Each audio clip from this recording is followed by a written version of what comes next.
Os nossos primeiros contatos, as nossas primeiras relações de amizade e afeto, os nossos primeiros carinhos, as nossas primeiras desavenças, as nossas primeiras divergências, os nossos primeiros desentendimentos ocorrem no ambiente familiar. Com nossos pais, com o pai, com a mãe, com nossos irmãos. As trocas são de carinho, de afeto, de amizade, mas também de hostilidades.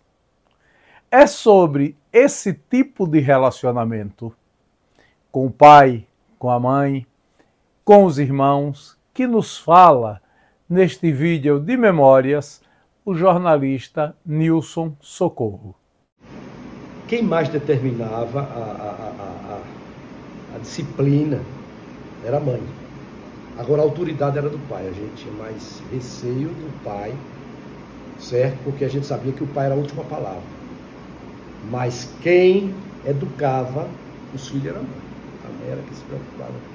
Cuidava de escola, cuidava de médico, cuidava de roupa, certo? E cuidava de estabelecer as regras dentro de casa. Quando se excedia, aí o pai só chegava como se fosse o STF, o último recurso.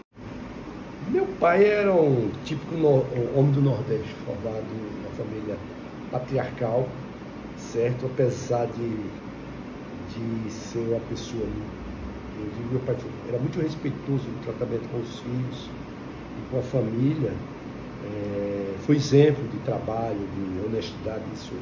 Mas meu pai era mais distante dos filhos do que minha mãe. Meu pai era aquele tipo de homem que eu ainda me lembro quando eu era pequeno, que ele me colocava no braço, e eu me lembro que a barba dele me arranhava, mas era pouco comum você ter um carinho dos pais, do pai, sentir mais da mãe. Então meu pai era mais fechado, era o sujeito mais sábio, não tinha muito relacionamento com os filhos. Minha mãe não. Isso é difícil falar. Eu costumo dizer que se eu conheci um exemplo de pessoa dedicada e que mais se aproximou da santidade na terra foi minha mãe.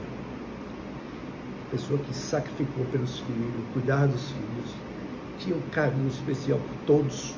A gente não sabia distinguir aquela coisa de ser de família. Gosta mais de quem? Desse ou daquele? Minha mãe tinha uma predileção, um amor e cuidado pelos filhos. E para mim foi um grande exemplo de ser humano. Foi ela. Então eu me emociono. Minha mãe morreu em 99, mas até hoje é o tipo da falta que você nunca preenche, né? Então, eu quando falo dela, eu realmente me emociono. Mas foi um exemplo para mim, um exemplo de dignidade, lealdade, de respeito, de sacrifício pela família, além de que minha mãe tinha minha mãe era muito religiosa. Minha mãe, na juventude, na infância dela, era filha de Maria. Minha mãe conviveu um pouquinho tempo lá em São Cristóvão com Irmã Dulce, quando Irmã Dulce chegou lá como noviça, né? E minha mãe era católica ao extremo. Depois, quando conheceu meu pai, a família do meu pai era batista, evangélica batista. Aliás, são os fundadores, inclusive, da Igreja Batista lá em Itabaianinha, família de meu pai. E aí minha mãe virou protestante. E minha mãe era tão dedicada à religião que, por exemplo, minha mãe morreu como diaconisa da igreja.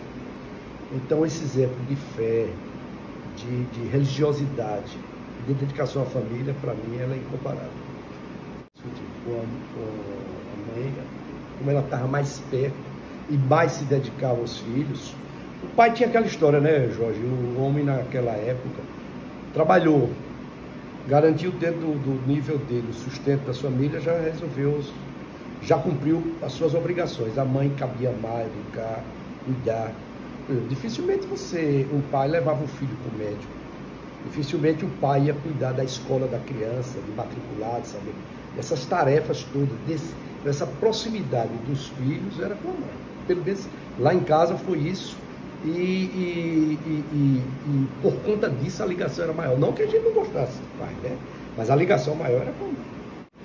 Nós tínhamos bom relacionamento, apesar, por exemplo, os 5 primeiros, que eram 5 homens, a gente se via. Meu irmão mais velho se distanciava um pouco, porque ele saiu um pouco do convívio com a gente, porque ele mais velho já não tinha a diferença, apesar da diferença de idade dele para mim ser de 6 anos, mas eu não tinha tanto contato com ele. A gente se dividia em dupla. Os 4 que se sobravam eram 2 duplas. Eu com o segundo e o terceiro com o quarto. Então, para brincar de bola, para brigar, eu como quinto me relacionava com o segundo. O quarto se relacionava com o terceiro. Então, na hora de brigar, vamos brincar de bola, tirar 2 para um lado, 2 para o outro, brincar. Na hora de brigar também, você sabe que criança em casa, você imagina. Aí pronto. Então, a gente é dupla. Então, o relacionamento dos irmãos era muito bom o relacionamento. E era aquela história que eu sempre dizia. Na rua, bateu um, bateu em todos. E se brigasse com um, ia brigar com todos. Então, esse laço de fraternidade foram muito fortes entre nós. Com o segundo, né, Vilton? Entendeu? Sempre tem um que você se identifica mais, se aproxima mais. Apesar de não ser o mais próximo em termos de idade, mas era o que eu mais me relacionava. E ainda hoje, talvez é o que eu mais me relaciono. Com minha avó materna, que morava vizinho a gente, com as irmãs de meu pai, umas tias que passaram a morar também junto, com os primos, que moravam também ali em torno da fábrica. As famílias viviam em torno da Sergipe Industrial. Então, esses parentes que estavam ali próximos, além dos amigos, sempre eram pessoas ali do entorno da fábrica. A fábrica realmente era uma comunidade.